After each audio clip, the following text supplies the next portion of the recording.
বিসমিল্লাহির রহমানির রহিম। আসসালামু আলাইকুম।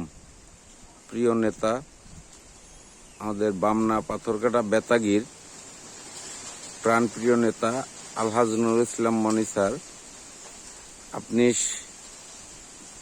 আমাদের এই ডৌয়াতলা ইউনিয়নের ৮ নং ওয়ার্ড ও ২ নং ওয়ার্ডের পাশ দিয়ে হলতা নদীর সংযোগ একটি খাল, এটা খুবই দুরবস্থা। দেখুন, দিনের দিন মানুষ এটাকে দখল করে নিয়েছে, প্লাস মানুষ কৃষিকাজ করতে পারে না পানির অভাবে। আমরা খুব কষ্টে আছি। হ্যাঁ, এখানে একজন উপস্থিত আছে, এই খালের পাশেই তার বাড়ি, সেও কিছু কথা বলতে চায় আপনাকে। আমরা পানির অভাবে খুবই কষ্টে আছি। এই কৃষি মিশি আমরা দিতে পারি না কোনো কিছু, এই অবস্থায় আমরা আছি।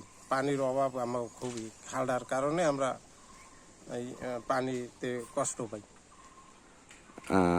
আপনি আমাদের প্রাণপ্রিয় নেতা আলহাজ নুরুল ইসলাম মনি ভাইকে হ্যাঁ আমরা ভোটও দিছি, আমরা হ্যার উপরে দাবিও করি যে আমাকে এই ৮ নম্বরের এই খালগুলা ই করে দেবে। ধন্যবাদ আপনাকে। ইনশাল্লাহ আমাদের মাননীয় প্রধানমন্ত্রী ওয়াদা করেছেন খাল খননের কাজ করবেন, ইতিমধ্যে শুরু করেছেন খাল খননের কাজ। আজকে সারা বাংলাদেশে একযোগে খাল কাটার কাজ উদ্বোধন করবেন ইনশাল্লাহ। আমরা আশা করি এই খালটিও মাননীয় প্রধানমন্ত্রীর নজরে আসবে। আমরা এই তো খুব ভোগী, সবাই কোনো দুলাট কৃষি দিতে পারি না।